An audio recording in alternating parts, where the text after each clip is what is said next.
Hey, senders, happy new year. We are live on the Segment Podcast. I've got this epic group in front of me. I've got this epic group in the chats. What's happening, everybody? Heyo.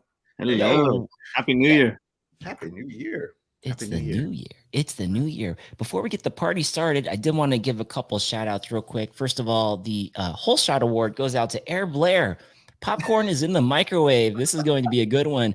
I think Blair had put that up about an hour and a half ago. Is he still awake? Out of the microwave now, Blair. Yeah, Blair, get that out of the microwave. Also, a big thank you. Adam and Tony were having a group ride today, sponsored by Gravity Bikes. It was going to be the Fullerton Loop. It was rained out because of the inclement weather, so we decided to do the right thing, stay off the trails, but we were able to all hang at Roscoe's. And Craig and Vanessa were extremely generous enough to help sponsor that. That was just a fun hangout. So special thank you to Gravity Bikes. And Craig wanted to sponsor the show with Screwball tonight. So if you see us sipping on stuff, that is courtesy of Craig and Vanessa at Gravity Bikes. So thank you guys. Thank you. Love it. That's all whiskey right there. Cheers. Oh, wait, we got to wait. That was a heavy-handed pour, Mark. Was that? Oh, it's only because there's a lot of ice in there. Oh, okay. I got it. Cheers, y'all. Cheers, everybody. Yippee. Yes, yippee. I gotta say, Mark, on that topic of the weather, Tony was a great weatherman because he was there in Fullerton, and he was just keeping up with it pretty much the whole day, which was awesome. You know, I'm literally like, I don't know, for those of you that don't know, I live like 3 blocks from the Fullerton Loop, so I was like, dude, it's like 6 o'clock and it's downpouring, and there's probably not going to be it's not going to be a good look for 500 people to be, no, not 500, 50 to 100 people to be on the loop at once tomorrow in the flop. You know? Yeah, that's like a really good call. We might have been able to get away with it, like a couple of us, but yeah, it was going to be a big one. I mean, did you guys see some of the posts that came from people trying to get to the luge, because the luge is supposed to hold water really well? And holy cow, what a mud fest that was. Yeah. Oh, I mean, when in doubt, wait it out, I think is probably there you go. I think the only people that would have been happy if we rode today would have been SSB, because they would have sold all their cleaning product. Get all the mud off the bikes. Just set up a shop and all right, there you go. And we have a new feature for the folks in the chat. I see you all out there. Shout out to Spokesman MTB up there in Northern California. What's up? And hey, check this out. $9.99 super sticker from Air Blair. Thank you, sir. Thank you, sir. I you know what I realized, you guys? I left my tab open at Roscoe's. Uh-oh. Are you just realizing this now? Yeah. I actually did. Oopsie. I got to go turn that off. Well, you know what? That super sticker from Blair, that's enough for a shot in most restaurants. Ooh, yes. Thank you, Air Blair. We're keeping the party going. From what I understand, now I came home, got a chance to rest a little bit before the podcast, and I see Adam Mock, you're ready to rock and roll. Tony looks like he's still been at Roscoe's. I left when you guys did, like maybe 5-10 minutes after, but I came home and I had another beer or two, played some Call of Duty, annoyed my wife, and here I am. TV Reggie's saying, I'm wobbly. Someone help me. How did you do on Call of Duty, Tony? You know what? Considering my situation mentally right now, with the we started drinking at 10 a.m. this morning, I did pretty good. Did it improve your aim? No, definitely not. But I'm pretty good to begin with, so it brought me down about 75%. So I instead of playing my par, my level, I was right here. Oh. And still having a great time. Still having a good time. Not getting mad. People yelling at me though. People in Call of Duty are angry, man. People get on there and just, saying stuff. You hear, if you want to know all the latest profanities, please play Call of Duty. You'll hear them. No, are they teenagers that you're playing against? I mean, they just match you up with whoever. So there's like little kids and dads and everybody in between. And sometimes you get like a little kid getting yelled at by some old man, and you're like, "What are you doing, dude? You need to reevaluate your life right now." Like that kid's like 8 years old, and it's very derogatory. very. Yes. Or you get the kids that are like think that they're adults, like the 10-year-old kids, and they're trying to mimic the stuff that they hear, and it just comes out wrong. Right. Oh man. Yeah. Sometimes I wonder what I'm doing in there. That's funny. Speaking of wondering what I'm doing, I should not have said that my tab was still open over there at Roscoe's. MTB Raging says we just ordered more wings on you, Mark. Oh God. This will help out. This will help out. Yes. Master Joseph with a donation for $9.99 to the New Year's show. Nice. Thank you, Master Joseph. That's one guy I want to ride with. It's been a while since I've ridden with Master Joe. I miss that guy. Forget riding with him. I want to have him style my hair. Yeah, that's me too, right?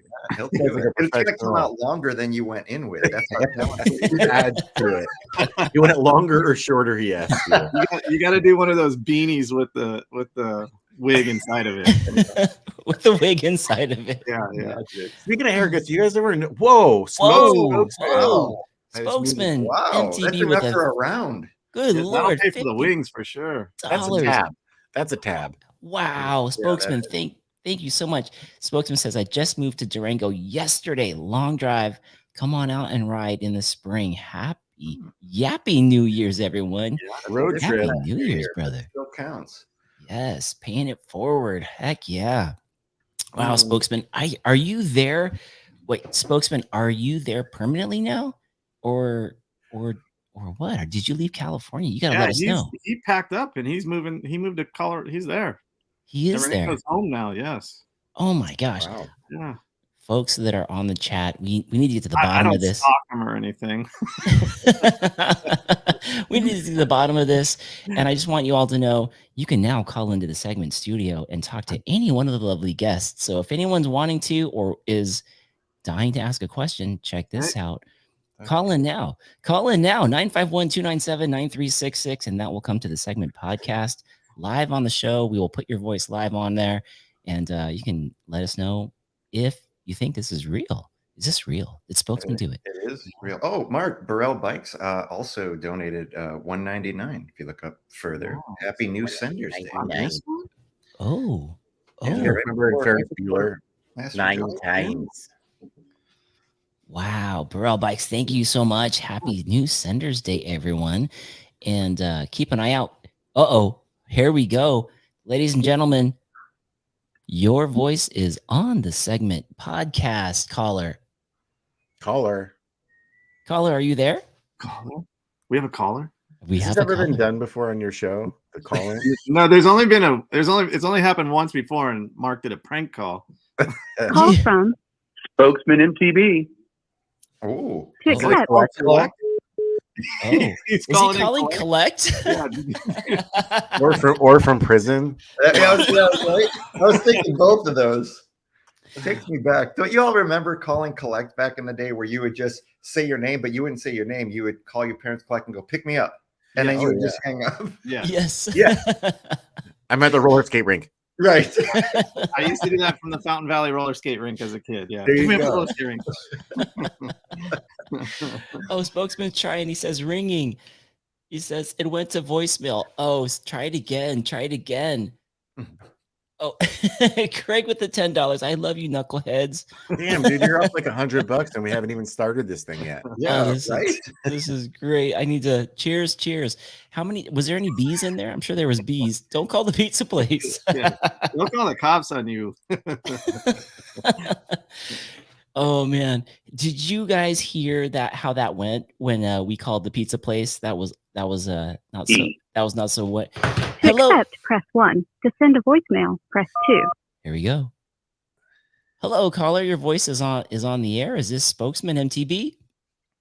This is Spokesman MTB. How you doing? Hey, we got a caller on the show. We got the outsider Adam Mock and Joey Yates, and on the phone, do we have Mr. Colorado now? What? Yes, we do. What? Whoa! Tell us. As of yesterday, on December 30th, I jumped in the truck and I made the 2-day drive out. Spent the night in Flagstaff. got here yesterday afternoon and picked up my wife and son from the airport that evening. And we got home in time to celebrate New Year's. Wow, congratulations. So no longer are you doing the dual living California and Colorado, huh? No, back and forth. No more. We're local now. We're Coloradans. Wow. It's great. Wow. Is it snowy where you are right now? It is snowing outside right now. It is utterly gorgeous. Wow. Beautiful. Beautiful. We got to get out there, man. You're going to be putting that place on the map. A lot of the different videos that you've already done make it look amazing. But now that you're going to be a local, that's a for sure. Oh yeah, to do. Well, the plan is to anchor here and to jump out to different points in Colorado and New Mexico and Utah and Arizona, Four Corners, and really just hype it up. There's a lot to do out here. And Adam, Outsider, Joey, you guys get your butts out here. Have some fun. Ooh. Sounds good. Yes. Nice. Can't wait. Yes. Spokesman, do you have a question for anybody in the audience right now? Adam, are you the owner of a new Specialized? Is that right? I am. Yeah, you are very astute. Yeah, I got a Congratulations. Thank you. Levo Comp. And Levo also makes the alloy. This is the carbon one. And I'm incredibly stoked about it. Really, really happy with that bike. So far. You're digging it? Sweet. Yeah, digging it. Are there any other new bikes on the screen right now? I picked up an Izzo, which I'm loving. Nice. Yeah. Nice. How does it feel like you're riding a flat tire compared to the Decoy? No, the Izzo feels like I'm on a Porsche. That thing it just accelerates. Like I've heard the Izzo is so incredibly playful. Like that's why people really like, right? It's shorter travel. Yeah. Right. So it's got a lot of poppiness to it. Yes. I would think for Durango, those climbs that I'm watching him do out there, I think that bike would be perfect because I'm even thinking about it for Sedona. Oh, it's fantastic. Yeah. Yeah, I've got a Santa Cruz highball that I use for climbing, and it climbs like a mountain goat on cocaine. Just crazy. Yeah. Well, it's called the highball for a reason. I went with the Porsche route. Is that a thing that happens? Mountain goats and cocaine. That's a climber. Well, yeah, you got to spend more time in Colorado. I would watch that on Discovery Channel. That might be entertaining. Crossing the line. That is awesome. Spokesman, dude. Right on, guys. Well, you guys have a wonderful evening, okay? Thank you. Happy New Year to you. Happy New Year. Happy New Year, brother. New Year. Thank you for jumping on the show. Always good to hear from you. Rock on. Bye-bye. Wow, that was our first caller. Our first caller was Spokesman MTB here on the segment show. That is amazing. Holy cow. Tumor Warrior with a $20 donation to the show says, "'Tis the season of giving. Happy holidays." Happy holidays, brother. Good to see you. I gotta say, Zach's content, Tumor Warrior, for those of you who don't know, because we're talking about New Year's stuff, Zach's content last year really stepped up. Like Zach to send a voicemail, really put in the work 2. to his editing and stylizing his videos more and finding his voice, and it absolutely shows. Zach, great job on just improving your content. Totally worth checking out if you guys haven't checked out Tumor Warrior. Definitely. So, guys, we got another caller who just called in. It's just patching in. It is a bike owner out of Idaho. Is Christian on the line? Yeah. Welcome to the show, Christian. How are you, my bro? What? I'm good. What up, guys? I was wondering which of my nicknames you were going to use, Mark. Ace, Christian. Oh, guys. So Christian is the owner of Burrell Bikes. And actually, I had heard that one of your Burrell bikes was landing in California here soon. Is this true? Still very fast. No, I have a spare size large frame.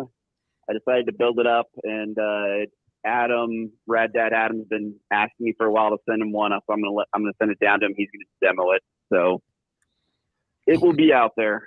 Beautiful. The frame that you're building out. What's the travel on this one that you're gonna have Adam ride? It'll be a 120. Ooh, we're in the Izzo territory. So a nice little down country style. So Yeah. Anyways, and have to just tell everybody there happy New Senders Day. Hey, yeah, I love that. Like that. Christian, do You you all have heard of You've all heard of Cranksgiving, right? Yeah. Yes. And hopefully you've all heard of Thinmas. Yes. And today's New Senders Day. New Senders Day. We've created something. I like that. Happy New Senders Day. Yeah, we have Wismas up in Whistler. Happy New Senders Day. Wismas. Yes. Christian, while we have you on the line, do you have a question for anybody on the panel today? I do. I am curious to know, because my New Year's mountain bike resolution actually involves Mark, but I'm curious to know what all of your mountain bike resolutions are for this year. Ooh, man. I think mine is to, I'm such on the spot. What? I don't know. Wow, baby. I'm thinking as I'm stalling. I think that one of the resolutions would be to incorporate more of the different bikes. I honestly got the decoy and I've just been staying on the decoy. And I know that there is a lot more stoke left in the other bikes. And I need to make sure that I'm juggling through those bikes appropriately. Because I did ride the decoy with the dead battery when I went to go see my parents. And it made me realize that I need to pedal without the decoy so that I could be prepared when I don't have the decoy. To be fair, Mark, when that decoy battery died, did you or did you not have your kids with you and you were trying to pedal a heavier bike? True. This is true. That'll make a big difference, right? This is true. This is true. But yeah, that would probably be my resolution, and maybe we can go around the panel as I see my guests panicking right now for what their resolutions are too. That's going to be one. And then as far as content goes, I want to try to do a little more on the vertical shorts and get a few more vertical shorts out there for the channel, as well as continue with my long form on the YouTube. But that would be mine. Ooh, that out of context, nice. that sounds so provocative, Mark. Your vertical shorts and your long form. Adam, always going there. What have we stumbled upon on this show? Does anybody else want to take the resolution for them? Well, I don't really do resolutions, but I do have something I've been trying to work on. It's kind of similar to what you said, Mark. It's just kind of work on being on the bike, not just more, but just develop more of and this is only going to make sense if you have an e-bike, because it's such an easy go-to. But to try to bring the other two bikes out, I have two other bikes and they're not getting as much love right now because it's so easy to take the e-bike out. And especially when I make videos right now, is like, it's so much easier to talk and to focus on the video when I have the decoy, because it's just something that I'm not like struggling with on the climbs and stuff. So it's a lot of people are going to see like the e-bike's going to be maybe featured more this year because it's more something I like to bring on the videos. But I'm going to be working on focusing on my own like appreciation rides and my own meditation rides, bringing on the Jeff C and the Capra and stuff like that. And in life, I think just to be more healthy. That's something I made a video about earlier, is to like, just eat more healthy, drink less. I know I'm drinking today. Today's New Year's, so it's kind of an excuse. Just to be more focused on my health. And I was a couple of years ago, and then life happens sometimes, and you get off track. So yeah, just narrow in the boundaries a little bit, I guess you could say. That's my take. I love that, Tony. Honestly, I love even that, like, you're framing it around the idea of your own meditation and appreciation, right? So I think we can all relate to that. Thanks. Having those moments. Yeah. In life happens, man. Things slip away. All of a sudden you look down and you're like, how did I get 10 more pounds heavier? I don't feel it, but it happened to me. I mean, it happens quick. Like when life happens when you're not paying attention, right? And then all of a sudden you look at yourself and you're like, moment of realization, I'm not paying attention. It's like, it's just, I mean, I'm sure everybody has that. I was always this really skinny kid. And then you get older and your metabolism slows down. You don't pay attention for 6 months and life comes at you fast, man. You have to quote one of my favorite movies, but But isn't it weird though? Because like we all ride, but it's like, wait, how did I gain weight? I'm riding. Like I'm active. What is going on? I know, and it's just I don't know what there's no excuse. It's just part of what happens, and you have to. But like if you don't pay attention to that, it can get out of hand, right? Like that's where it can get you. Yeah. Another thing that I think this year I need to tune back up, and for the folks that are listening, maybe this will make sense because we all ride, but I need to tune my muscle tone back up because I took a small washout on a trail at Greer, and my back shoulder landed on a rock. Heard my ribs pop and crack. Oh, yeah. And for the last 2 weeks, I've been battling that with this cough cold that's been going around. So that's been awesome. But you see these football players crack each other at full clip all the time, and they bounce right back up. Yeah. And so I just need to get my body back because I mean, those guys have like professional doctors on them a millisecond later. Right? I know exactly. And they're also like a couple decades younger than us. Yeah. This is true, but I feel like I need that armor, that muscle armor back, just so I can take some of these hits to the best that I can, because that shouldn't have been anything. It was a low speed washout into a rock and crack pop. Like, what? Those ones hurt, man. Like you're just like, how did that do the thing? You're like, yes, you know? exactly. Yeah, I almost broke my neck this past year on something like that, like some slow motion fall. You've been there, Joey. Like it's the ones that you don't think about that all of a sudden you find yourself in the middle of like, how did I get here? Like what is happening right now? Like this is like I'm walking my dog. You know? How did I end up in this? You're talking about the one at Snow Valley, right? Like, that whole thing, you can watch it 100 times, and dude, that was just one of those freak accidents. Like, honestly, that ride, that fall specifically, kind of changed my life. It made me think differently about how I'm riding, what I'm taking for granted, slow things down. It made me think about a lot of the rides I've been on when I've been solo, because I'll go out there and 20 miles deep in the middle of some road trip by myself, and like, because I have the camera on, I'm like, feel comfortable. I'm like, oh, well, I've got these people with me. Not really, but like I'm out here filming and I'm getting away with stuff that maybe now I'm like, it wasn't stupid, but maybe, you know what I mean? Like I'm definitely taking more of an, like you go back to resolutions. I'm definitely taking more of an active role in paying attention to what I'm doing and what I'm sending by myself versus with people, you know, where I'm at. And just like if I'm in Sedona, I'm doing Hangover Trail by myself. I'm gonna probably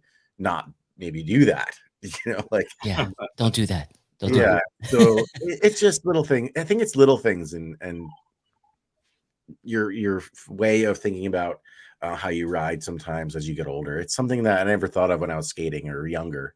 It was always just like, let's go. Right. Now it's like, well, maybe let's go. Yeah. That was such a scary one to watch, man. Because I remember, I don't know why I couldn't make that ride, but I remember hitting you up later in the day, like, how was the ride? And you're like, I like battering around a rock with my head, you know? Yeah. And even when I got to the bottom, my voice was different. Like there's something about my back. I was talking really like this, you know, like your muscles constrict so much that like the air doesn't come in as much.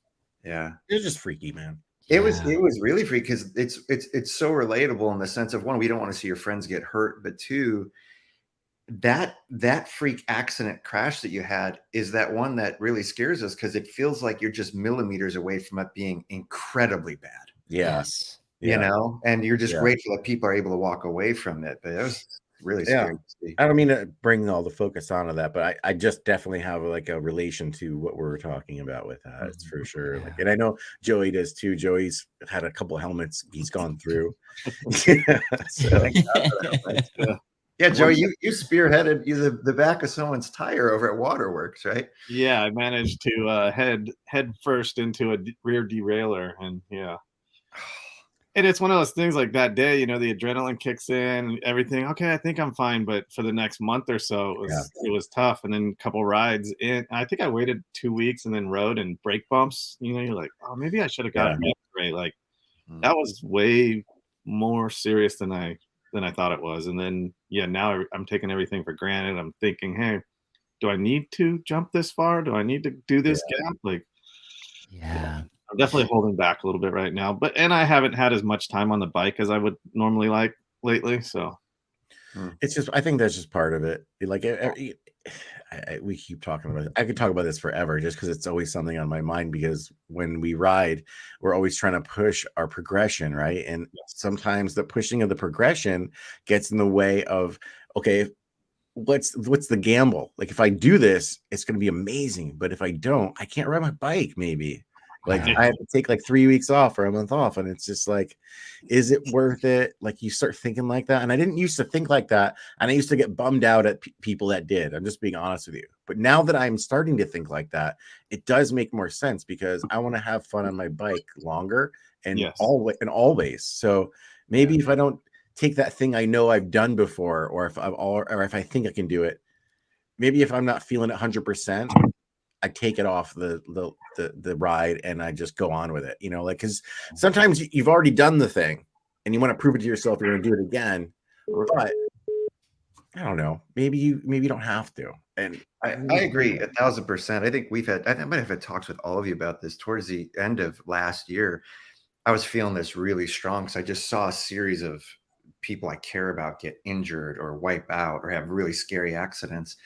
And I started asking myself that same question, like, wait, how much do I have to progress when all I did was get into the sport to have fun? Right. You know, and sometimes progression, it feels incredibly scary. It's well beyond expanding your comfort zone or your boundaries. It's like, I mean, it's almost, for me, I'm speaking for me, it could be almost foolish. So now I'm just going to be much more conscientious and have fun be the barometer.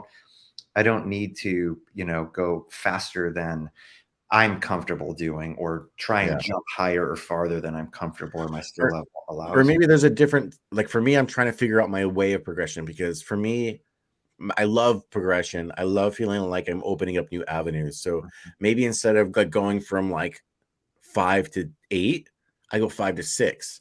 Right. You know what I mean? Like, let that confidence build comfortably, because I'm used to, I come from a background, I don't always mean to bring it up, but coming from skateboarding, and having sponsors, it was always like skating when you're not filming, and then the camera's on. The camera's on, you're doing stuff that you don't know you can do, and you're jumping down things you never knew you could, and your confidence is going to carry you through that. But that mentality doesn't really work anymore. I mean, I'm in my 40s now, and I don't have to live like that anymore. Like, I agree with you. I think you're right. The 5 to 6 is good. Like, that's so reasonable for me. I need to know that, like, if I go to a 6, I don't aspire to go to 7 or 8. Yeah. You know what I mean? Like that. But if it comes naturally, why not? Exactly. Like, that if you're like, well, the 7's coming up pretty easy. Yes, I agree 100%.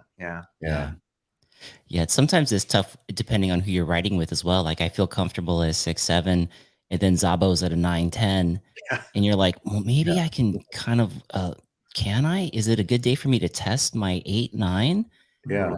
I don't know. But then if you're feeling it, go for it, man. Like, that's one of the great things about riding with people that are better than you, or like willing to go that far, is like they're tempting you.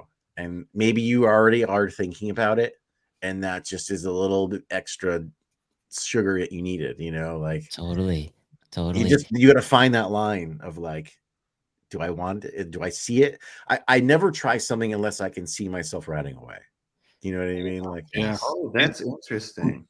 If you can see yourself through it, then I think that I'm okay. It's the times I've tried stuff when I don't really see the ending, and I'm just like, I'm going for it, and then things don't line up, or like, you're not like in that state of flow where things have gone bad. I think I'm similar in that I call it a mind-body sync. If I'm about to do a feature or something I've never done before, I usually tell people I'm with, give me just a second. And I try and not just picture in my head, I want my body to feel the success of it. And then I'll go, I got it. Like, no more hesitation. I'll do it. If I can't get that feeling, I'm very hesitant to try something. That makes sense. As far as resolutions go, Christian, actually, who was on the line a second ago, he said, my resolution is to put that whole enchilada trip together for a group of us to make a great memory. Yes. I love it. That's good. The whole enchilada, would be half amazing. enchilada. Yeah. Has anybody done the whole enchilada? I've only seen videos. No, that's a full day though. What now? Is that a decoy day? Is that a Jeff C. Izzo day? What is that? I would take the decoy on that one, to be honest with you. You can do whatever you want, but Do people shuttle that? Can you shuttle yeah, the whole you enchilada? shuttle, but it's still like a few thousand feet of climbing. Oh, I think from the beginning to get to where you need to be. sounds like Ebes. Sounds like we gotta take the e-bikes. Will do they allow us there? Because I know in Sedona, we're already talking about training for Sedona Mountain Bike Festival, which is supposed to be a good time. But already I'm like, I gotta put the decoy away. I gotta get the Jeffsy out. I gotta start training. No e-bikes. I know. You know what's weird though? The Sedona Bike Festival demos e-bikes, and people take e-bikes out on the trail. Really? So, yeah, Ooh, I mean right. it's illegal, but like I'm wondering what the real rules are, because if you go to the booths, they're lending out the Levos and the decoys and stuff like that. People are riding those out there. Are they limiting like certain trails, or you can take it anywhere? I mean, I know there's no like map they give you. They're not tracking you, so you can kind of take it wherever you want. Huh. I think the rule is like fire roads or like certain roads, but I know I see videos. People are taking them wherever the hell they want and stuff like that. But And they're not getting harassed or asked to go back or anything. I don't know. I mean, I'm not recommending anyone do that, but I'm just wondering when the changes will be made to trail systems. Like we're talking about the whole enchilada in Sedona, where we live, where those trails will be switched over to like not be under the same class as like the Searuns and stuff like that. Right. Those are fun, but damaging to the trails, big time. Yeah. And I don't know how did the e-bikes and the Surons even end up in the same class? You got throttle assist and pedal assist. That's totally two different things. Yeah. I saw someone riding a Suron. My wife and I were driving the other day, and this kid was ripping down the sidewalk, which is so interesting because it literally looks like that should be the thing that's on the street, because there's people like, there's schools and everything, right? It's nutty. Yeah. I do want to ride one though. They look fun. They look crazy fun. They look fun. Just ride it in the right place, right? Right. Air Blair is saying we can't even get the whole SART group ride. Hey guys, baby steps, please. Baby steps. The mythical ride. The mythical. For those of you who are listening and on Spotify and iTunes, Air Blair has been shouting out SART subliminally as well as verbally to us for the last year, and we haven't been able to make the SART ride happen.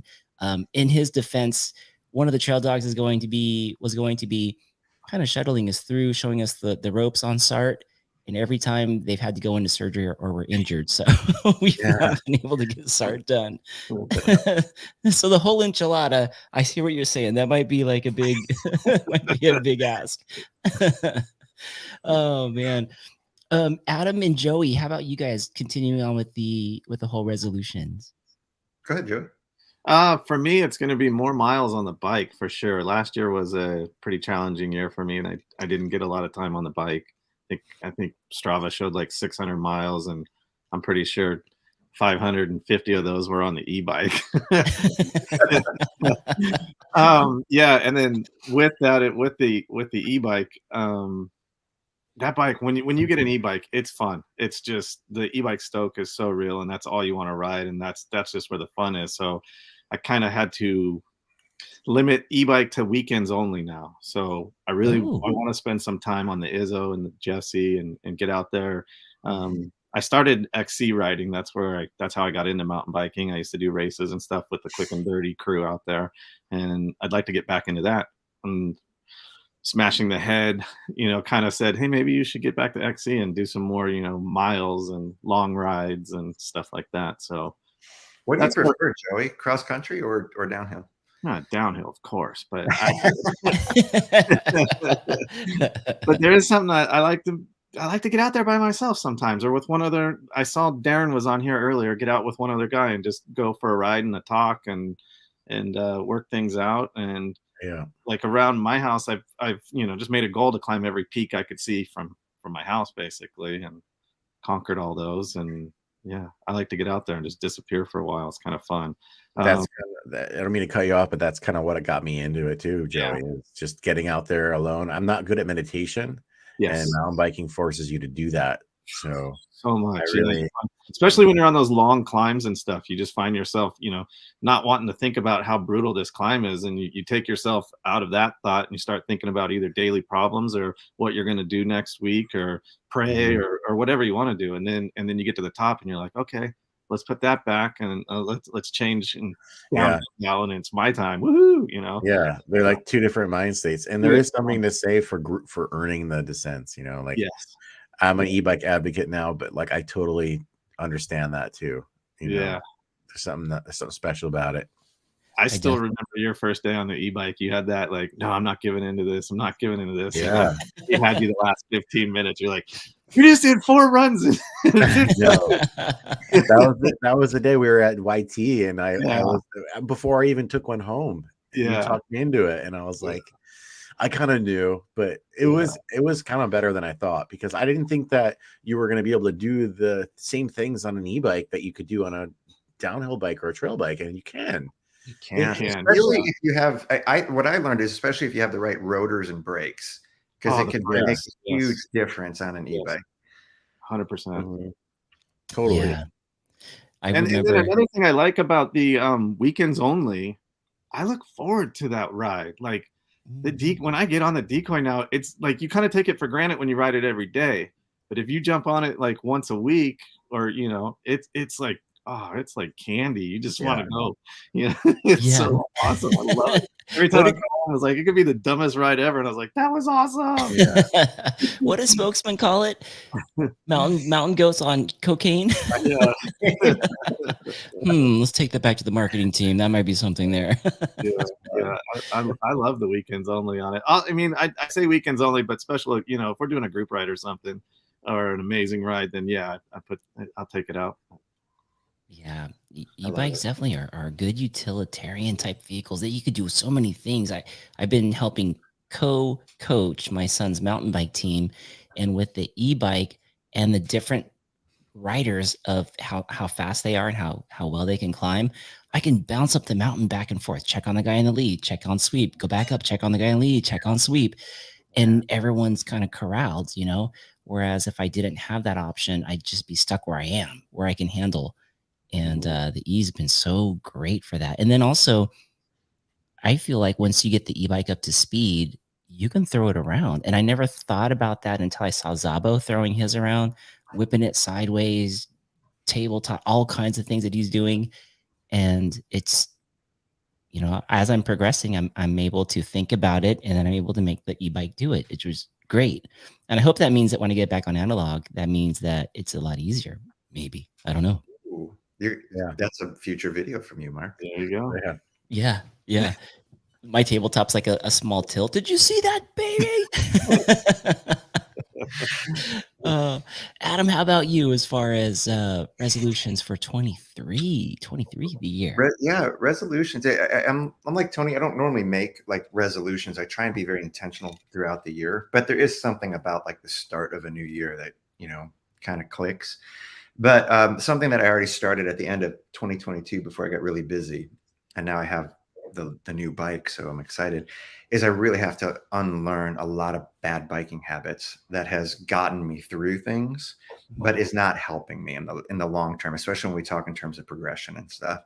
So I have to dial it back and get awkward and clunky and with it, and slow it even way down, and not do features that I've even cleared before, just to break some of the bad habits, from posture to braking and bike body separation, all of that. So I'm trying to be more conscientious about that and ride with people who can continue to drop knowledge on me for me to digest. So I think that'll be ongoing through the year. I want to continue to connect with the community. This mountain biking community, as we all know, has been incredibly wonderful and is really, really tight knit. We've all been able to contribute, including people in the chat or listening to this later, contribute to this momentum in Southern California, like this scene, that has extended out beyond the boundaries of where we are. I think that's really wonderful.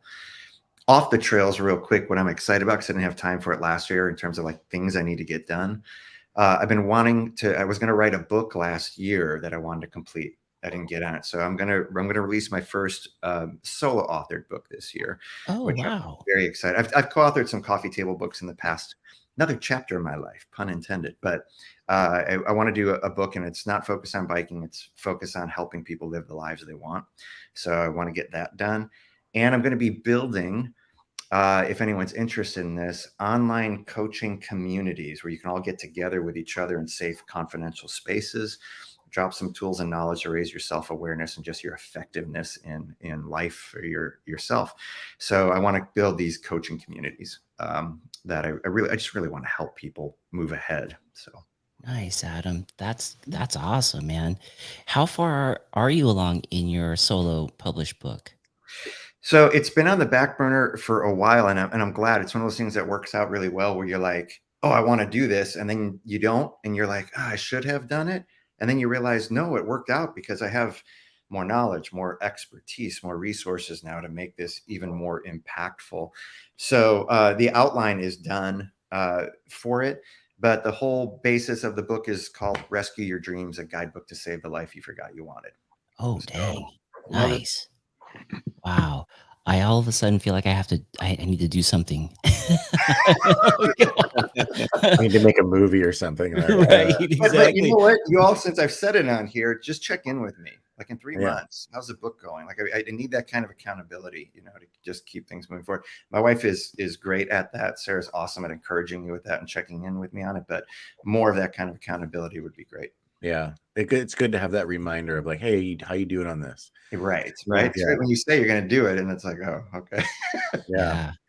You heard it, folks. Check in with Adam Mock on that solo authored book. That sounds awesome. And it sounds like we have time, guys, to do something, because it's going to be one of those.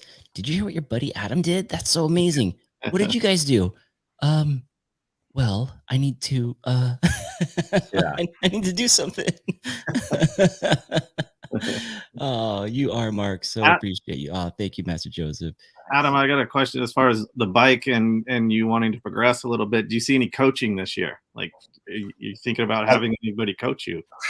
Listen, there's some great ones. Blair just popped up on it. He's a certified mountain biking coach. I haven't thought about getting a particular person to coach me. There's a lot of skilled riders and out there. I would be totally open to that. So I would love that. But I have learned that there's, it kind of reminds me of art. There's 100 different ways to do the same thing. Sometimes based on the rider. So I do want best practices. I would love best practices and someone to show me how I like my riding style and how I can adapt to some of those best practices on the trails. I see a video there. Oh, and all kinds of video ideas. Yeah. Speaking of video ideas, since we're all creators here in the mountain bike arena, I know Joe Yates is working on a project for his channel that is going to be soon releasing in 2023. Joey, I don't know. Are you prepared to talk a little bit about it or not quite yet? I don't. We're running some ideas. I'm not real big on front of. I don't really like being in front of the camera that much. I'm definitely getting more comfortable with it, but I've got an idea for a YouTube channel where I can do some type of. I'll be interviewing you. Let's just say that. Cool. Yes. Intriguing. Yes. It's cool. He's collecting some of the equipment now, and I won't spill the beans. This is where Joey's going to be able to introduce it to us all. But it's exciting and a little bit different. I don't think anybody is doing this idea that Joey is thinking about. So stay tuned. That is your hook for Uncaged MTB in 23, which is good. Tony, how about you as far as content creation goes? I know you were thinking about doing a Patreon weekly chat, weekly live like this to get more into the community social part where you're talking weekly. I know you're already writing a lot, but what are you thinking for 23? Yeah, that idea is not going to be Patreon only. So I'm thinking about starting a weekly YouTube 20-30 minutes max, where I kind of go through like news of the week, my meatball of the week, my fugazi of the week, integrate a way of integrating mountain biking and our lives, my life, your life, and just people's lives into some kind of vlog format where I go live once a week and we just shoot the crap. And you know, I think that I just wanted to start experimenting more with the channel instead of just being so like rigid with like, here's my video this week here, and then I'll see you next week. Like I want to start like, whoa, Getting excited. creating successes in failures and just finding a niche but in between that. So look for that in the next month or so. I think I'm just kind of gathering the format right now, and I think I'm going to unveil that in the next couple of weeks. So it'll be fun. That's That'll be- exciting. Yeah. That's super exciting. And by the way, if you're listening and you've been thinking about joining Tony's Patreon, I'm gonna hype him right now. It's so worth joining. It's like less than a cup of coffee a month. He says all your wildest dreams come true. It's fun though, because it's a great group of people, and Tony really curates some great group rides every single month. You get early release videos, all of that good stuff. It's well worth supporting the amount of effort that Tony puts into his channel and the mountain biking community. So if you're on the fence, or if you're even thinking about it, just do it. Thanks, it's Adam. a really beautiful thing. Yeah, we've got a group ride coming up next week, actually. That's right. Ooh, where's for the you're good? Did you already launch it out to the Patreon group as to where this will be? Well, it was supposed to be at Sky Park, but it looks like they're going to be closed. So plan B. It'll be in Laguna. Nice for the folks.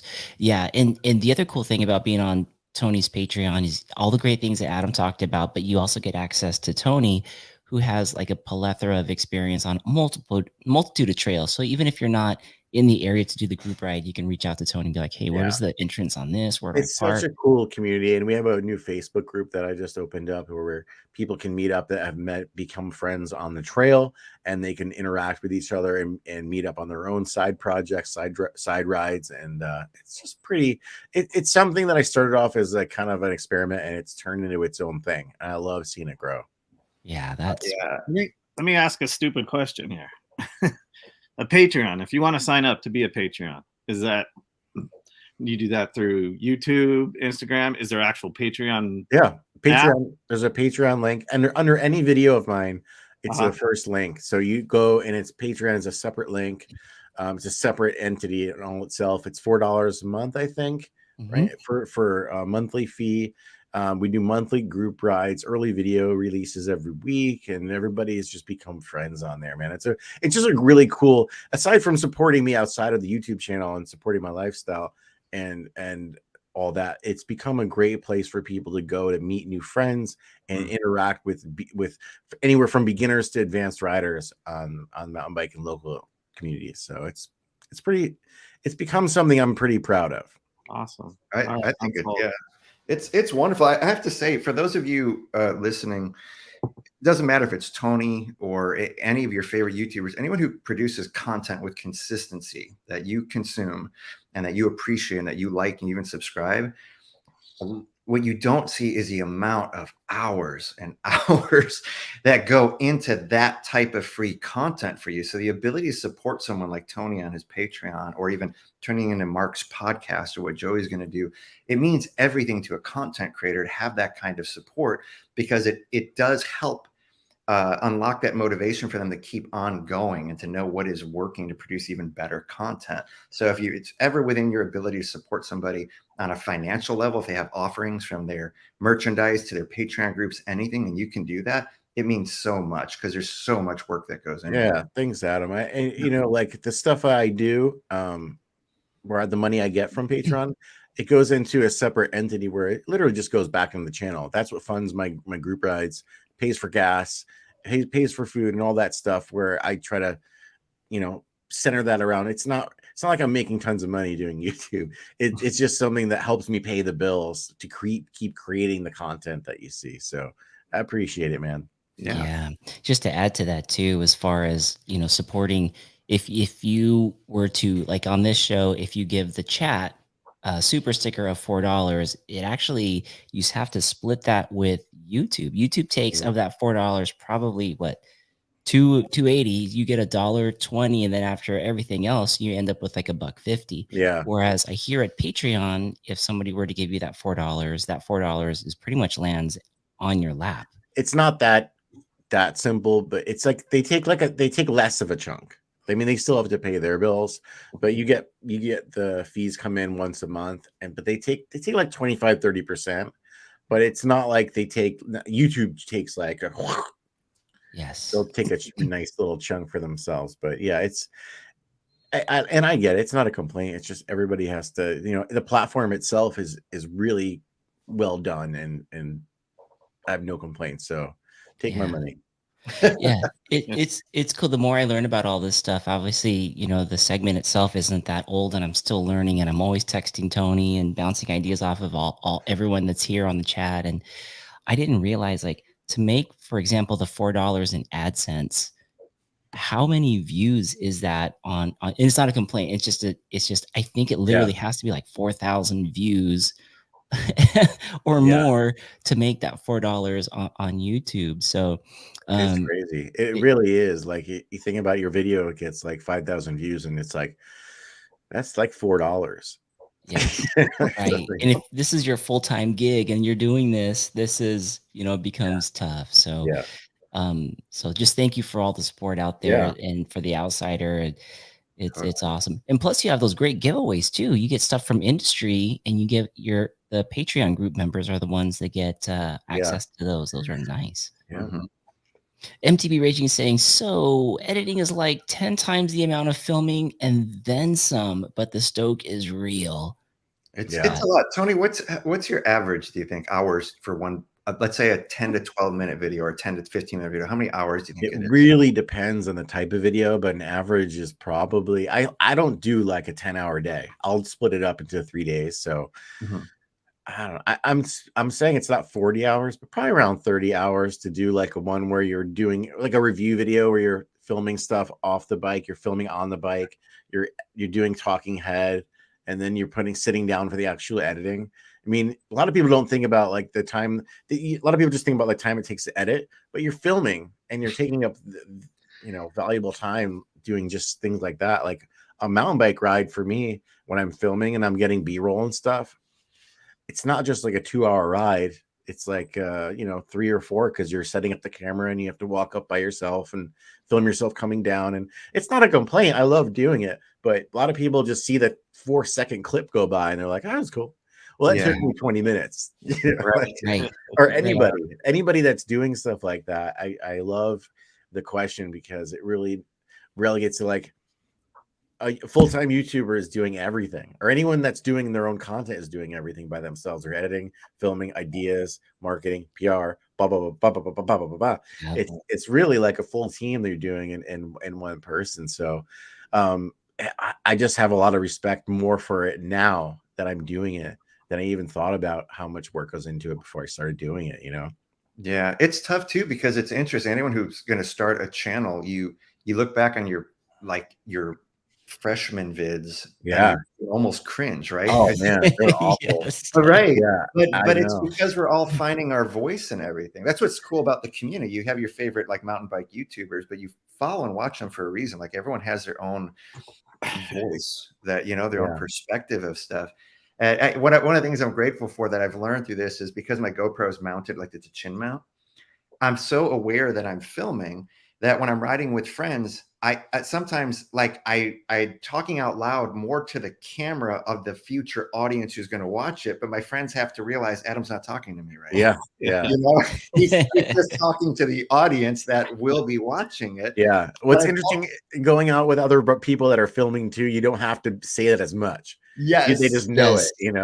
Going out with we're like, you're not even filming, but you're so used to that on a day you're not filming, you're just talking while you're going down the trail. The weird part is, you ever come up on like a random hiker or a biker and you're in the middle of a monologue and you're just like, you're a crazy person. They're like, woohoo, crazy. For sure. Like, I'm not crazy. I'm talking to someone. We got another call coming in, folks. This one, let me go ahead and see if we have them here.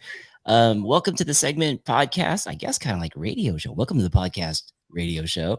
We have Adam Mock, the outsider, and Uncaged MTB. Caller, are you there? Yes, I am. Whoa, it is Isaiah Bernstein from the Trail Dogs, it sounds like. Yeah. What's Yeah. going on, guys? Oh man, are you the one responsible for putting the segment phone number, studio number, and all the bathrooms? Every stall I hit on the way back home, I put them on there and said, "Hey, call in here at this time, and you'll see why." Looking for a good time. For a good Looking time. for a good time. Isaiah, welcome to the show, brother. How are you, man?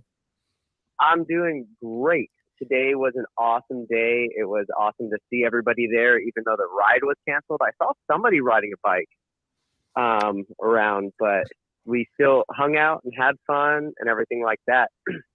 Yeah, I think that was Air Blair trying to find his bike at the afterwards. He looked lost. Yeah. He made it. He made it. Yeah. Back. He did go. We did He park rode where the there. ride was going to start and rode to the restaurant. Is what we ended up doing. 'Cause- Oh, you guys, that's right. He was riding back to the courthouse, but I saw a text video of him going, "I hate you guys. I have no idea where I am. I'm lost."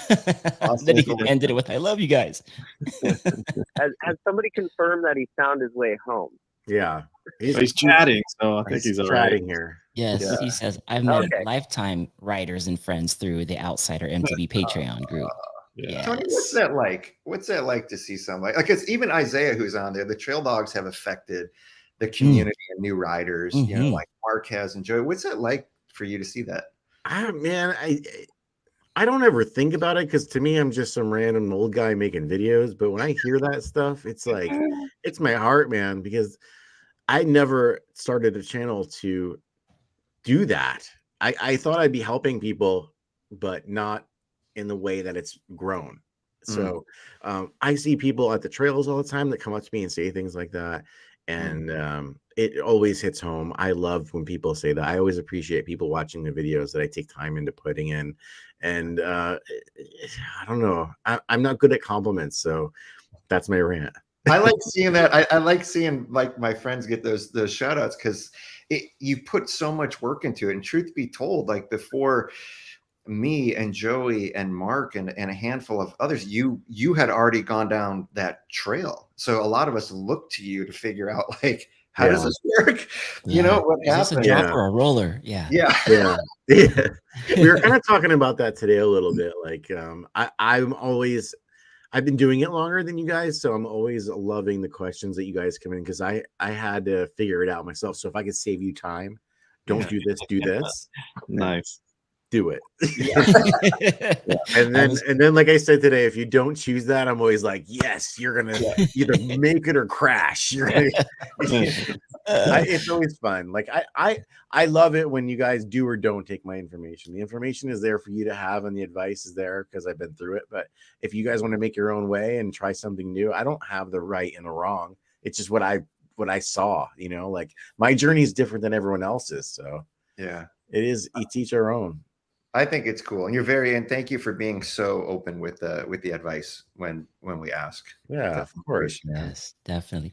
Isaiah on the line. Do you have a question for anybody on the panel for this New Year's podcast? Yeah, something my wife actually asked me before the New Year's.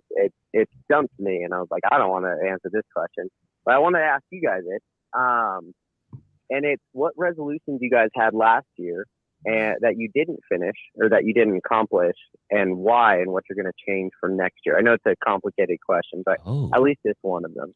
It's a good one. Oh, that's a good one. Some deep stuff there, huh? Man, I don't even remember my last year's New Year's resolution. It stumped me. I was like, well, yeah, I didn't do it because I was lazy, and I'm going to try to be less lazy next year.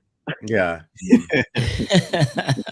Yeah. That's You easier know what said this than reminds me of, Isaiah, is that question, how do you eat an elephant one bite at a time? It's like that, right? You set like a big goal ahead of yourself, and if you're unable to accomplish it, it's kind of like, well, did I do all the bites, to get it? I think it's a great question because I think it's really relatable. I mean, I'm really proud of how the year ended up for me personally for 2022. I think I accomplished a lot, but I had shared earlier on, the one thing that I put on the back burner intentionally was writing the book. And so this year is the year of that. And I will accomplish it, but I put it on the back burner for a number of reasons because other projects and things took priority. Can we start pre-ordering that now so that you have to finish it? There you go. There you go. You know, I'll let you know when you can pre-order it. I could probably actually get I'll pre-order stuff. pre-order it. I got you. That is awesome. I can't think of anything that I forgot to do last year. If there was something really pressing that I didn't that I could carry into this year. Did you forget to close the garage, Mark, when you left? God, I hope not. That was Craig. Poor Craig. Oh man. Speaking of Craig says, if not for YouTube, here we go. Thank you to SpartX for these. These are the Huxons, so I could actually read now. If not for YouTube, I may not have met the four of you, along with 100 others. Couldn't be more stoked. Yes. That's my stepbrother right there. Yes. Gosh, I think you guys should take the Tuesdays with Joey and Craig onto social. Those are hilarious. Yeah, Guys, we might have to do something with that. That is definitely entertaining. we get these so funny, these group chats that we get on our text message groups. We get them on Tuesdays, and they're called Tuesdays with Joey and Craig. And it's just like somebody finds, Blair has been finding a lot of good ones, but he finds these stories of these two guys, and they're always different people each week. It's just always two people. Yeah, doing something silly, like ridiculously silly. And then for us, we think about Joey and Craig doing that, and we just start laughing. It's so fun. Oh, speaking of fun, there's Joe Mama. She was at Roscoe's today, hanging out with us all. What's up, Joe Mama? Did you say Joe Mama? Yeah, Joe Mamacita. Joe Mamacita. Yes. If I remember, I think she shared she's part Korean, part Mexican. One in the chat. Oh yeah, and pretty new rider, I think, and already hitting drops and found herself a mountain bike group to ride with out there. Great. That's pretty cool. That's always a good testament. Are you guys all wearing the same glasses? Mine are different, I think. These are more square. They're all Sport RX though. Yes, these are the Huxons made by Sport RX. It's their own brand. And then I was looking at some from Spy as well. Joey's got Spies on. I've got the Spy, the Helm Tech on. Oh, do you? I think this is the year I'm gonna need glasses. Like I'm doing that thing now where like I'm trying to read ingredient labels and taking pictures and blowing them. Like I don't have them. Yeah. Zach said right there, not Adam needs glasses. Oh man. So yes, I have a video that's going to release tomorrow about glasses. I actually went to see my eye doctor, just the annual checkup, and never ever do they ever say, hey Mark, you need a little bit of help. But I realized this last year, I've been turning on my cell phone light in restaurants for the menu. Like all of a sudden looks dark. I'm like, what the heck? And then my font on my phone, I started increasing the size of my font just so I could see it a little better. And so this year they're like, oh, Mark, don't leave so fast. I have a prescription for you. I was like, stop it. Stop. What? No. I think I waited to the point where I was taking screenshots and then zooming in on them. Yeah. That's where I'm at. So that's the telltale sign. You take a picture of the menu and then you zoom in on it. You know it's over. Yeah. And then I'm like, I'm 50, but like, should this be happening right now? I guess. Yeah. Basically, your eyes are dying. Yeah. Yes. I mean, just like the rest of us. So I learned it's called presbyopia. And it's the ciliary muscle that in your eye that when you're shifting from far away to near, the thing like contracts and expands. As we age, it's like a rubber band and it loses its ability to cope with far and near. And that's why we come up with this where we are. In England, I guess they call them 45s because you usually need them when you're 45, or they call them cheaters or they call them readers. And these are all just like slight little adjustments that we need to make as we get older. But in caveman days, these things weren't a problem because we were already dead by like 20. Cheaters is an interesting name. It's like, what is it in electronic glasses, like e-bikes? Or is it cheating? I need to see something. Cheaters, yeah, exactly. Yeah. I hopped off. I want to say something about Isaiah real quick. Just like every time I see that guy or Aaron or any of the trail dogs, makes my heart smile. They work hard too on their content on Instagram, and they have done a lot for this community in terms of bringing people together. Positive dudes, and that whole crew is just awesome. So Yes. I got a hug from Isaiah today. you did? How You did that? did? Did it warm every part of you? I loved it. No, I just read this. I feel bad. Did he actually eat the chicken and waffles, Roscoe's? You also got Frankie, Joey. Frankie said that he went to the chicken place because of your thing. Were you sending people to chicken waffles? I just put it. That's all. Roscoe's. That's what I thought it was, and then later I looked and I was like, "Oh no, it's not chicken and waffles. There, I can go for sandwiches." all these people are going to the wrong place. I'm sure you had a good time. That's so funny. Thanks, Speaking Joey. of trail dogs, we got another caller dialing into the show. Caller, are you there? Is that Aaron? Oh, hold on 1 second. Caller, say that again. Are you there? Caller. How y'all doing tonight? This is from down under. Yeah, from Sydney. Hey, what's going on with you? Happy New Year's, 823. Look at Adamok's face. I love it. Now I'm cheating because I can see the caller yeah, ID. we're having a good time down here. Sitting with Joey. This is awesome. Did you go now? Yates. Did Joey Yates send you to the chicken and waffle place too, caller?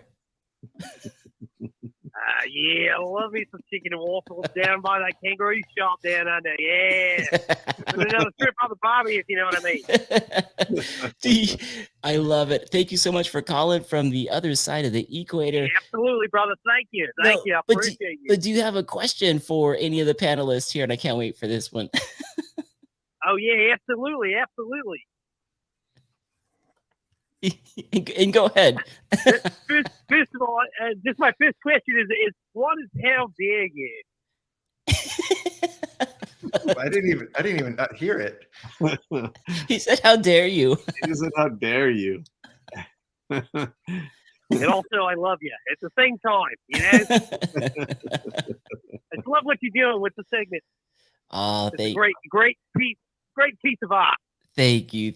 I really appreciate it. Down under in Sydney, and we tell all our friends about it. And Melbourne, yeah, love it. For sure. Love it. Melbourne's a great town. I love it. I love it so much. Yeah, absolutely. You got it. Would they say for the folks that are riding out there in Australia, in Oz, instead of being a trail dog, would you guys be the dingoes? Oh, crikey, mate. Yeah, some real close like that. Yeah, dingo dogs. Dingo dogs. Dingo dogs. I love it. Oh my gosh. Did you have a question for anybody here on the panel? I think he hung up. Did he go? No. We lost I love you. Oh, there we go. He's back. Love you too, brother. That was awesome. We had a caller from Australia. Hey, by the way, these podcasts, it's crazy. I just looked to see where all the different places are that the podcast is being downloaded. This thing's going to different countries, which is nutso. Nice. That's great. Congrats. Real nice. A little bit of SoCal, spreading the SoCal vibe out there across the globe. Pretty interesting. You've worked hard for this too, Mark. You've been very consistent in building this podcast. I love seeing that, it grow and knowing that other countries are tuning in. That's cool. It's been fun. I didn't even like it. It wasn't my goal. Like it was not in a thing where I was like, I can't wait for this thing to grow globally. But to see it happen has been great. And when I really realized it is when I had the folks from Outbound Lights jump on the podcast. And afterwards, they had gotten an order from, I think it was Austria. Really? And they had emailed that to me because they had said, the buyer said, I just heard you on this podcast, and had a link to the show. Wow. That's cool. Yeah. I was like, Joey's poised with those lights already. Yes. Now, truth be told, those are the same lights that Colorado Kid rocks in his night rides, the Outbound Lights. Ooh. Yes, the best. They're amazing. Yeah, they really are. We got another caller coming in. Let's see, caller, are you there? Yeah, this is Roscoe's famous Dilly. We're calling for a marked segment PR. We have an open tab with a credit card. We're at $2,100. Just want to let you know. Should we close it out or are we good? Yeah, I keep recognize Blair. that thing going. What's up, Air Blair? Good to hear your voice. What's up, guys? Oh, man. They're glad We you had a found good your way time back today, in right? time to make popcorn. How was the wipers on the cars? Yeah, it was very paranormal to come up on the car. Like I came up on my truck and the wipers were up, and instantly I was like paranormal activity. Love you guys, man. That was a good time today. That was so fun. Blair, we were all a little worried from your post. Did you end up finding your way back to the courthouse okay? I finally did. It took a long time because Joey posted Roscoe's famous chicken and waffles, which is in LA. It took a while to get back to the car. That's a long ways away. Fullerton to LA. How far is that? It's a while on the bike. Dang, Joey Yates, trickster. I think it's Joey's new sponsor, Roscoe's Chicken. Like, Yeah, That's where I was all day. I never saw you guys. So. That's where I was. Why is everybody popping into the restaurant? Oh man, good times, you guys. So hey, thank you, man. That was a great time, and shout out to Gravity Bikes for sponsoring the whole thing, and big shout out for his proposal today. That was unexpected, amazing. Thank you. Oh, huge, yeah, awesome. Yes, that's awesome. So I happen to look over there, and I know Craig and Vanessa do not like cameras or anything, and I saw about 300 cameras pointing at them, and I saw Tony moderating something in the middle between them, and I was like, what's going on over there? And then I saw tears from Vanessa. I'm like, wait, did he just propose? Like, what? Yeah. Tony, you were right there, ground zero. How did that go down? Oh man, it was a shit show.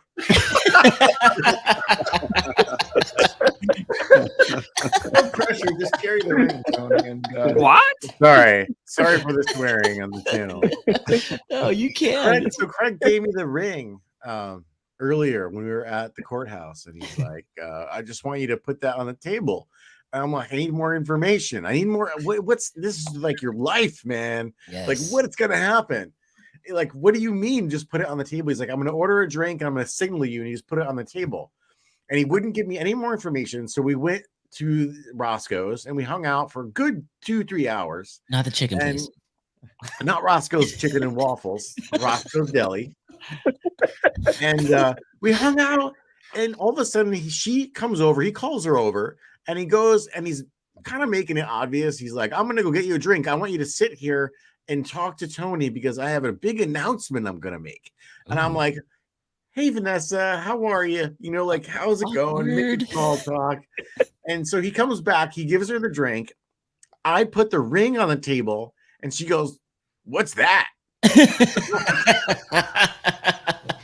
it was the ring, right? It was the ring you put on the table? It's the ring. It's a huge black diamond ring. And I looked at Craig and I'm like, okay, now is your cue to take over. And he doesn't say anything. Oh, God. So I'm like, no, Craig. Tony's just like a bucket of sweat. I really am. And at this point, everyone knows what's going on. They're filming. So I'm like whispering to Craig and I'm like, ask her. And she goes, are you going to ask me? And he goes, just put it on. And I'm like, no. Oh, man. Anyway, he asked her. She said yes. They teared up, and it was a beautiful moment. But of course, just if you know Craig, of course, he makes it complicated, and he makes it more simplified than it should be. That is crazy. Cool. So apparently, I'm going to be in the lives of theirs for the rest of their lives because I was there putting the ring on the table. Yes. When they were introduced to be married. I don't know if they already I don't think they already are. I think Did you You've been together for so long. Did you ask Vanessa? Would you like to marry Craig? And Yeah, I almost said that. I was like, would you, Vanessa, like Craig to be? That's borderline officiating at that point. I know, and that's where you come Yes. in, Adam. Yes, cue Adam Mock. Now, Adam, from where I was at, I could see Tony, but I know you were sitting over there too. Were you also at ground zero when this went down? No, it was after. So I heard the emotional high from everybody, right? Like the moment. But Tony had clued me in that this was going to happen, and that's all he really knew. So when that, you could feel that emotional shift in that whole group, right? And like the kind of thing. But it was very sweet, and I'm very happy for them. Gravity Bicycles, Craig, V, Brooke, like everybody, Mike, everyone at like Gravity Bicycles. Man, if y'all haven't been, make the trip to Fullerton. They will just treat you so well and your bike so well. And there's a reason why we love hanging out with them. Yeah. He'll bust your balls, but he loves you.